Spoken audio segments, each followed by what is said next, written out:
Alors, le chant grégorien, tel qu'on le pratique aujourd'hui, euh, à sa source entre la fin du 8e et début du 9e siècle, d'une volonté d'unification de l'Empire par les Pépinides, par Pépin le Bref puis Charlemagne.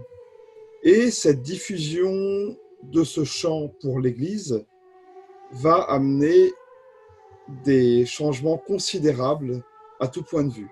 Déjà au point de vue de la pratique de la liturgie, mais aussi au niveau de la pratique de la musique, car c'est à partir de cette musique que l'on va réfléchir à comment écrire la musique.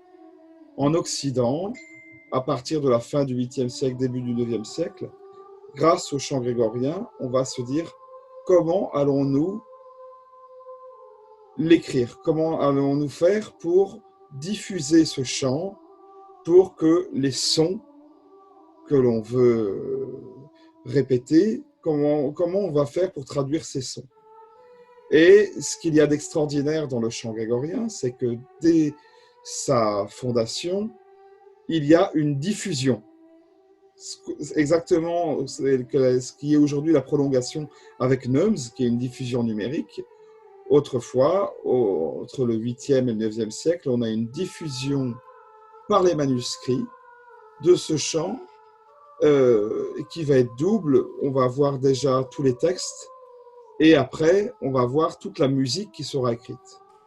C'est pour Et l'histoire de la musique, effectivement, c'est l'événement dans notre musique occidentale, c'est la première fois où l'on va écrire les sons, le fixer voilà, sur un donc parchemin. on a cette volonté d'écrire les sons absolument partout en Occident, si bien qu'on va voir une multitude d'écritures musicales qui vont naître à ce moment-là pour se regrouper tous vers le 12e, 13e siècle dans ce qu'on appelle la notation carrée, qui est utilisée aujourd'hui dans sa version 21e siècle avec GABC, donc prend sa source dès le 12e siècle. Donc on va utiliser aujourd'hui dans Neumes cette même notation que le chant grégorien utilise depuis le 12e siècle. Voilà. Donc le chant grégorien démarre dans sa forme presque définitive à la fin du 8e siècle. Et la notation qu'on va utiliser aujourd'hui aura une forme quasi définitive au 12e siècle. Et quelque part, l'histoire du chant grégorien est liée à l'histoire de l'Europe et à l'histoire de l'Église occidentale, c'est sûr.